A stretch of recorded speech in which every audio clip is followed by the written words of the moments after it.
കാട്ടിലെ പാഴ്മൂളം തണ്ടിൽ നിന്നും പാട്ടിൻ്റെ പാലാഴി തീർത്തവളെ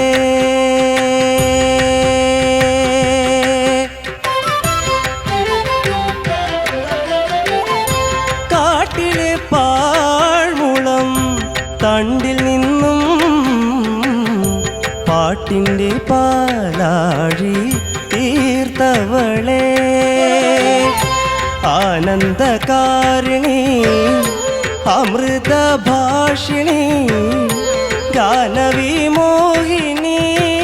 വന്നാലും കാട്ടിലെ പാഴ്മുളം തണ്ടിൽ നിന്നും പാട്ടിൻ്റെ പാലാഴി തീർത്തവളെ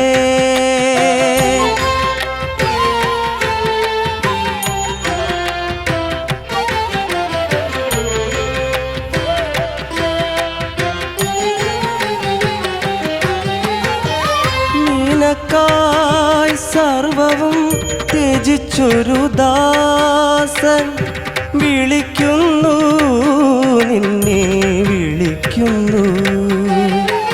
നിനക്കായി സർവവും ത്യജിച്ചൊരു ദാസൻ വിളിക്കുന്നു, നിന്നെ വിളിക്കുന്നു.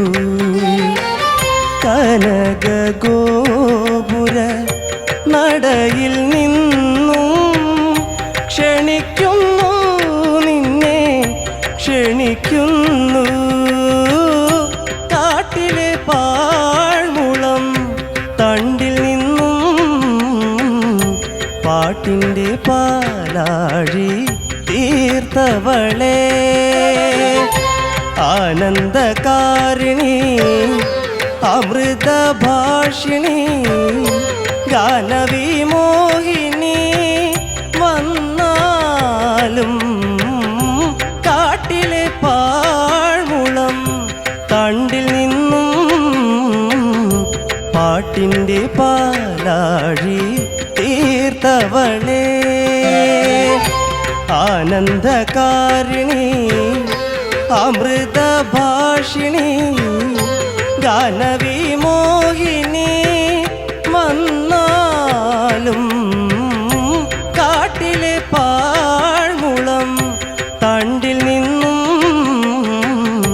പാട്ടിൻ്റെ പാലാഴി തീർത്തവളെ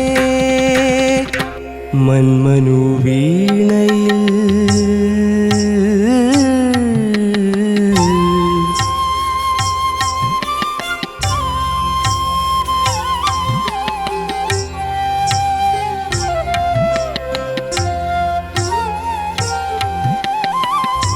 മന്മനു വീണയിൽ നീ ശ്രുതി ചേർത്തൊരു തന്ത്രിയിലാകവേ തുരുമ്പു വന്നു.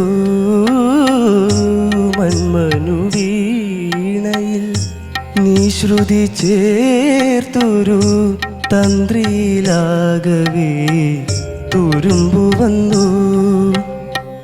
തറയിൽ അണിച്ച രത്നകിരീടം, തറയിൽ അണിച്ച രത്നകിരീടം തറയിൽ വീണിന്നു തകരുന്നു, തറയിൽ വീണിന്നു തകരുന്നു.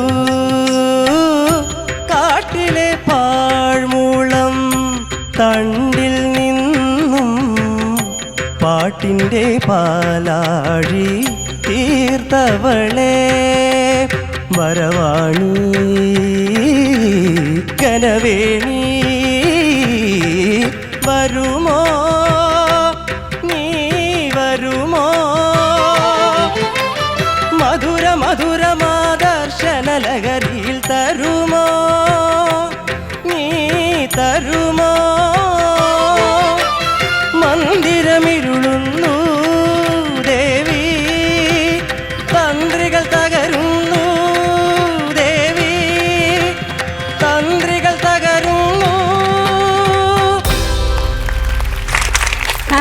Nice nice nice. തേജസ് ആ. ബ്യൂട്ടിഫുൾ. Thank you. സംഗതികളൊക്കെ വീഴുമെന്നുള്ള ടെൻഷൻ ഉണ്ടായിരുന്നോ? ചെറുതായിട്ട്, എന്നാലും അത് ഹാൻഡിൽ ചെയ്യാൻ പറ്റി. ഹാൻഡിൽ ചെയ്യുന്നത് നിനക്ക് അറിയായിരുന്നല്ലോ നേരത്തെ. ഓ ഏത് മൂഡ് ഏത് മൂഡ്? ഏത് മൂഡ്. ഓക്കെ ചേച്ചി. തേജസ്. Yes ma'am. ആഹാ, എന്തൊരു പാട്ട് സെലക്ഷന് വലിയൊരു കൈയടി. Thank you. ഡീറ്റെയിൽസ് പറയൂ പാട്ടിന്റെ. ഇതിൻ്റെ മ്യൂസിക് ദക്ഷിണാമൂർത്തി സ്വാമിയാണ്. ആ. എഴുതിയത് പി ഭാസ്കരൻ മാഷാണ്. ഉഹും. പാടിയത് യേശുദാസ് സാറാണ്. ആഹാ, പടം സിനിമ വിലക്ക് വാങ്ങി വീണ. ഒരു സംശയം, വിലക്ക് വാങ്ങിയോ ഇല്ലയോ? ഉണ്ടോ? വിലക്ക് പെട്ടാന്ന് ഓർത്തു. അയ്യോ, നല്ല നല്ല പാട്ട് സെലക്ഷൻ, നന്നായി പാടി, ബ്യൂട്ടിഫുൾ ആയിരുന്നു. Thank you. എനിക്ക് തേജസ് ആദ്യം വന്നപ്പം സാഹിബ, അപ്പം അത്തരത്തിലുള്ള പാട്ടുകളാണ് തേജസിന് അങ്ങനത്തെ ഒരു വോയിസ് ആണ്. അപ്പോൾ ഒരു ഹിന്ദുസ്ഥാനി സ്റ്റൈൽ ബേസ് ചെയ്തിട്ടുള്ള പാട്ടുകളൊക്കെ പാടുമ്പോൾ ഒരു പ്രത്യേക ഒരു ഭംഗി തേജസിനുണ്ട് ആ ഒരു ശബ്ദത്തിലൂടെ. ആ ഒരു ശൈലി നല്ലോണം വഴങ്ങും. പക്ഷെ ഇത് അതിൻ്റെ നേരെ ഓപ്പോസിറ്റ് ആയിട്ടുള്ള ഒരു പാട്ട് മനോഹരമായിട്ട് പാടി. Thank you. നല്ല രസമുണ്ടായിരുന്നു കേൾക്കാൻ. എനിക്കിതിൽ ചെറുതായിട്ടൊന്ന് സ്പീഡ് കുറച്ചോ പാട്ടിൻ്റെ? ടെമ്പോ കുറച്ചോ? വല്ലാണ്ട് കുറച്ചു. കാര്യം ഇതിൽ ആ റൺസ്, അതിലുള്ള സംഗതികളൊക്കെ മറ്റേ വന്ദേ ഭാരത് പോകുന്ന പോലെയാണ് സംഗതികൾ പോണ്ടത്. അപ്പൊ അത് മോനത് വളരെ ഒരാൾക്ക് പഠിക്കാൻ പറ്റുന്ന വിധത്തിലാക്കി. എന്നുവെച്ചാൽ നമുക്ക് ഈസി ആയിട്ട് കേട്ട് പോകാൻ പറ്റും. അപ്പം അത് മറ്റേ സ്പീഡിലൊന്ന് ട്രൈ ചെയ്യണം. ഓക്കെ, കാരണം എപ്പോഴും നമ്മളെ തന്നെ ചലഞ്ച് ചെയ്തുകൊണ്ടിരിക്കണം. നമുക്ക് അതെങ്ങനെയാണ് ഒറിജിനലുള്ള അതിനേക്കാളും കുറച്ച് കൂടി സ്പീഡ് കൂട്ടി പാടാൻ ശ്രമിക്കണം. അത് നമ്മൾ അങ്ങനെയാണ് ആ ഒരു ചലഞ്ച് ആക്സെപ്റ്റ് ചെയ്യുന്നത്, അല്ലേ? അപ്പൊ അതാണ് എനിക്കിതിൽ ഈ പാട്ടിനകത്ത് സൂപ്പറായിരുന്നു കേട്ടോ. സൂപ്പർ ഓർക്കസ്ട്ര, പൊളിച്ചടുക്കി, ഗംഭീരായിരുന്നു കേൾക്കാൻ. എന്തൊരു സുഖം. ഞാൻ അതിങ്ങനെ അസാധ്യമായിട്ട് പാടിക്കൊണ്ടിരിക്കും. അപ്പൊ എനിക്കൊരു സംശയം, ആ സംഗതി വന്നപ്പോഴത്തേക്ക് കുറച്ചൊന്ന് സ്ലോ ആയി പോയോ എന്നുള്ള ഒരു ഇത് വന്നു. അപ്പോഴാണ് എന്നാലും മോൻ്റെ കംഫർട്ടിനനുസരിച്ച് അത് സ്പീഡ് കുറച്ചു. പാട്ടൊക്കെ ഭംഗിയായിട്ട് പാടി, നല്ല രസമുണ്ടായിരുന്നു. ഞാൻ ശരിക്കും കണ്ണടച്ച് ആസ്വദിച്ചിരിക്കുകയായിരുന്നു. എനിക്ക് ഇഷ്ടപ്പെട്ടു പാടിയത്. കാരണം തേജസ്സിൽ നിന്ന് ഇങ്ങനെ ഒരു പെർഫോമൻസ് ഞാൻ പ്രതീക്ഷിച്ചില്ല. ഞാൻ വെച്ചു, ദൈവമേ, തേജസ് വന്നിട്ട് കാട്ടിലെ പാഴ്മഴോ, അയ്യോ എങ്ങനെയായിരിക്കും എന്നുള്ള. പക്ഷെ മനോഹരായി മോനെ, നന്നായിരുന്നു. Very good attempt. Okay, God bless you. Thank you ചേച്ചി. ശരത് സർ. തേജസ്സേ. Yes sir. സ്പീഡൊക്കെ കുറച്ച് നന്നായിട്ടാ. എന്നൊരു നീതം ഞാൻ വരച്ചത് കാട്ടിലെപ്പാഴുമ്പോഴും പാമ്പ് പോലെ ഇഴയുന്നു. അത് കുറച്ചൊക്കെ കുഴപ്പമില്ല. എന്നാലും ഇതിന് ആ ഒരു സംഗതിക്കൊരു ഗ്രിപ്പുണ്ടല്ലോ, ഒരു സ്പീഡുണ്ട്. അപ്പോൾ അതിൽ വരുമ്പോഴാണ് നമുക്കൊരു ഞെട്ടലുണ്ടാവുന്നത്. ഇപ്പോൾ കാട്ടിലെ പാഴ്മുളം എന്ന് പറഞ്ഞത് അതിനകത്ത് വരുന്ന ആ ബൃഹായിക്ക് വരെ ഒരു ഗ്രിപ്പിലേക്ക് വരണം. നമ്മൾ വല്ലാണ്ട് വരിഞ്ഞാൽ ശരിയാത്തില്ല. പക്ഷേ ഇത് കുറച്ച് ടെമ്പോ കുറഞ്ഞെങ്കിലും ബ്യൂട്ടിഫുള്ളായിട്ട് പാടി. ആ ഒരു സോങ്ങിൻ്റെ വൈബ് ഒരിക്കലും നഷ്ടപ്പെടാത്ത രീതിയിൽ മോൻ ഉഗ്രമായിട്ട് പാടി കേട്ടോ. അതിൽ ഒരു ഡൗട്ടും ഇല്ലടാ. പിന്നെ എനിക്കുള്ള ഒരൊറ്റ ഡൗട്ട്, തറയിൽ അണിയിച്ച രത്നകിരീടം അതെങ്ങനെയാണ് അണിയിക്കുന്നത്? അത് ഒരു തവണ ആണെങ്കിൽ കുഴപ്പമില്ലടാ, ഒരു തവണ തെറ്റിപ്പോവും. അടുത്ത ഒന്ന് ആലോചിച്ചു, എടാ തറയിൽ അണിയിച്ച രത്നകിരീടം അത് ഏത് മണ്ടനായിരിക്കും? അതെന്ത് പറ്റി? തലയിൽ കിരീടം എവിടാണ് അണിയിക്കുന്നത്? തലയിൽ. അത് പിന്നെ അല്ല, പണ്ട് ഞാൻ തറയിൽ നിന്ന് പാടുമായിരുന്നു. അപ്പൊ ഞാൻ പെട്ടെന്ന് തലയിൽ മാറ്റി പിന്നെയും തറയിൽ വന്നു. നീ കിരീടം എടുത്ത് തറ വെക്കുവോ? Just for fun? എനിക്ക് മടുത്തു. കുഴപ്പമില്ല മോനെ, അത് നോക്കണം കേട്ടോ. കാരണം നമ്മൾ ഇങ്ങനൊരു പാട്ട്, കാര്യം എന്താ പറയണ്ടത്, നമ്മുടെ മലയാളത്തിൻ്റെ അന്തസ് നിലനിർത്തുന്ന കോമ്പസിഷനാണ്. അപ്പോൾ അതിലിങ്ങനെയുള്ള മണ്ടത്തരമായിട്ടുള്ള തെറ്റുകൾ വരരുത്. പെട്ടെന്ന് ഏത് കൊച്ചിന് കേട്ടാലും മനസ്സിലാവും. പക്ഷേ നന്നായിട്ട് പാടി, നല്ല സുഖമുണ്ടായിരുന്നു പാട്ട് കേൾക്കാൻ. പാറു, ഇവന് കുറച്ച് പൈസ കൊടുത്താലോ? സംഗതിപ്പെട്ടി തുറക്കാൻ പോവാണോ? പിന്നല്ലാണ്ട്. മഞ്ചരിപ്പെട്ടി തുറന്നു, സംഗതിപ്പെട്ടി തുറക്കാൻ പോന്നു.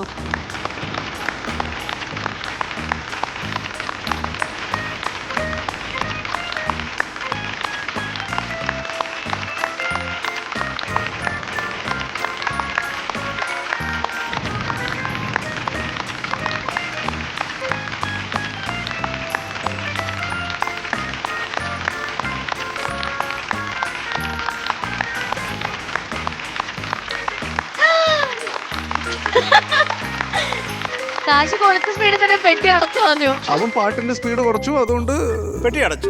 അല്ലേ അതെ അതെ അതെ. അടച്ചു. എത്ര ഉണ്ടെന്നൊന്നും നോക്കി. 800 rupees. ഒരു 2000 ഞാൻ പ്രതീക്ഷിച്ചത്, സ്പീഡ് കുറച്ചു. ആണോ? ഇത്രയും വലിയ നമ്മുടെ സേതുമാധവന്റെ പെട്ടി എടുത്തിട്ട് അങ്ങോട്ടേക്ക് പോയിട്ട് ഞാൻ വിചാരിച്ചു അതെ 12,000 മാറ്റിച്ച് രൂപ. കളഞ്ഞു. എന്താ പറഞ്ഞേ? അല്ല, 2000 ആയിരുന്നു എന്റെ മനസ്സിൽ. ഇവൻ സ്പീഡ് കുറച്ചുകൊണ്ട് ഞാൻ എന്റെ നോട്ടുകളുടെ എണ്ണവും കുറച്ചു. കുറച്ചു. സ്വാഭാവികം. എന്നാലും ഇത് നോക്കൂ, അതെ, നമുക്കത് കുറ്റം പറയാൻ പറ്റില്ല. സംഗതി പെട്ടിയിൽ നിന്ന് സൂപ്പർ. അങ്ങനെ സംഗതി പെട്ടിയിൽ നിന്നും പൈസ കിട്ടിയിരിക്കുകയാണ്. ഈ പൈസ വെച്ച് നീ എന്ത് ചെയ്യും? എന്തെങ്കിലും ചെയ്യുന്നെങ്കിൽ ഫുഡ് മേടിച്ച് ഫുഡ് മേടിച്ച് കഴിക്കും അവൻ. ഓക്കെ, നിനക്ക് ഇഷ്ടമുള്ള എന്താ ചെയ്യും? എല്ലാവർക്കും കൂടി ഷെയർ ചെയ്ത്. നീ ഞങ്ങൾക്ക് 800 രൂപയ്ക്ക് നീ എന്തൊക്കെ ചെയ്യും? നീ കൊച്ചിയിൽ തന്നെയാണോ താമസിക്കണേ? അതെ, 800 രൂപയ്ക്ക് നിനക്ക് എന്താ കിട്ടുക? ഓ, മന്തി ഫാൻ ആണോ ഇവൻ? എനിക്ക് ചിലപ്പോൾ ആഴ്ചയിൽ ഒരിക്കൽ കഴിച്ചില്ലെങ്കിൽ എന്തോ ഒരു വിമിഷ്ടം പോലെ. മന്തിയോ? അങ്ങനെയുണ്ട് നിനക്ക്? ചെറുതായിട്ട്. ആക്ച്വലി മന്തി നല്ലതാ. അതെ, നല്ലതാ. കൂട്ടത്തിൽ വെച്ച് നല്ലത് മന്തിയാണ്. കുഴപ്പമില്ല അല്ലേ? കാരണം എണ്ണയില്ല, അങ്ങനെയുള്ള കുറച്ച് ഈ നമ്മളെ ഈ വലിയ വലിയ സംഭവങ്ങൾ വെച്ച് നോക്കുമ്പോൾ കുറച്ച് ഹെൽത്തി ആയിട്ടുള്ള വലിയൊരു സംഭവം എന്ന് പറയുന്നത് മന്തിയാ. അതെ. ഓക്കെ ശരത് സർ, കഴിഞ്ഞു. Okay, thank you. Shanikka. Tejas yes sir. നന്നായിട്ട് പാടിയടാ. Thank you sir. ഞാനും എഴുതി വെച്ചത് തറയിൽ അണിയിച്ച രത്നകിരീടം. ഓക്കെ, അത് അവൻ ഒരു തവണ അണിയിച്ചു, ഇനി അടുത്ത തവണയും കൂടെ അണിയിക്കുന്നുണ്ടോ എന്ന് നോക്കട്ടെ. അപ്പോഴും അവൻ ഒട്ടും വൈകിയില്ല, അവൻ അണിയിച്ചു. അപ്പൊ തന്നെ അടുത്ത തറയിലും അവൻ രത്നകിരീടം അണിയിച്ചു. എന്നിട്ട് അടുത്തത് തറയിൽ വീണു ഉരുണ്ട്. എന്തെന്ന് ഉരുണ്ടോ? മോനെ, അക്ഷരസ്ഫുടത നീ ഒന്ന് കറക്റ്റ് ചെയ്യണം കേട്ടോ. ബാക്കി എല്ലാം നിന്റെ കയ്യിലുണ്ട്. എൻ്റെ സ്ലാങ്ങിൻ്റെ പ്രശ്നമാണെന്ന് അറിയില്ല, ചില വേർഡ്സ് കറക്റ്റായിട്ട് വരുന്നില്ല. ഷാ എന്നുള്ള ചെറിയ ബുദ്ധിമുട്ടുണ്ട്. ഓക്കെ ഓക്കെ, നമ്മുടെ രണ്ടും പേര് പറയാൻ പറ്റത്തില്ല. ശരത്തൊന്നും അതാ ഞാൻ പറയാം, ഷാനിക്ക ഇത് ശരത്. രണ്ടും പോയി. അപ്പൊ ഇത് സറത്തും സാനുവാ. അല്ല, നിങ്ങളെ പേര് വിളിക്കണ്ടല്ലോ, അതുകൊണ്ട് കുഴപ്പമില്ല. അതും സെറിയാണ്. എന്നാ സാണേ പറയൂ. സാണേ, സാണേ. നിന്റെ ആ സാണ കേട്ടിട്ട് ഇപ്പൊ എന്നെ കുറെ പേര് സാണേന്ന് വിളിക്കണേ. ആണോ? Oh my God. അപ്പം തേജസ് അത്രേ ഉള്ളൂ. ബാക്കി ഒക്കെ എല്ലാവരും പറഞ്ഞു കഴിഞ്ഞു. Okay, all the thank you best. Sir. Thank you Shanikka. Okay, marks ചോദിക്കാം. ശരി. തേജസേ ചക്രേ നിനക്ക് 9 mark. Thank you. Thank you Sarath sir. Shanikka. 2 തലയ്ക്കും 1 തറയ്ക്കും പകരം 3 തറ തന്നതിന് നിനക്ക് ഞാനൊരു 8.9. Thank you sir. Thank you Shanikka ചേച്ചി. തേജസ്സിന് നല്ലൊരു മാർക്ക്. ഓക്കെ, താങ്ക് യു ചേച്ചി. So total 17.9. Thank you. അങ്ങനെ വെറുതെ വിടാൻ പറ്റില്ല. എന്തേ? കാരണം നമ്മൾ പറഞ്ഞില്ലേ, എല്ലാ എപ്പിസോഡിലും ആർക്കാണോ ഹൈയസ്റ്റ് മാർക്ക്, വിസിബിൾ ആയിട്ടുള്ള ഹൈയസ്റ്റ് മാർക്ക് ആർക്കാണോ അവർക്ക് സമ്മാനം ഉണ്ടെന്ന്. വേണ്ടേ നിനക്ക്? നിനക്കാണ് highest mark. Oh my God. ഡെവൻ നൽകുന്ന ഒരു ഗിഫ്റ്റ് ഹാമ്പർ ആണ് കിട്ടുന്നത്.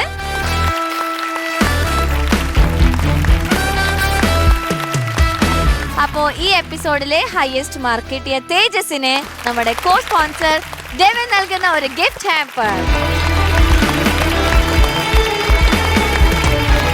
Okay, Ni pa maga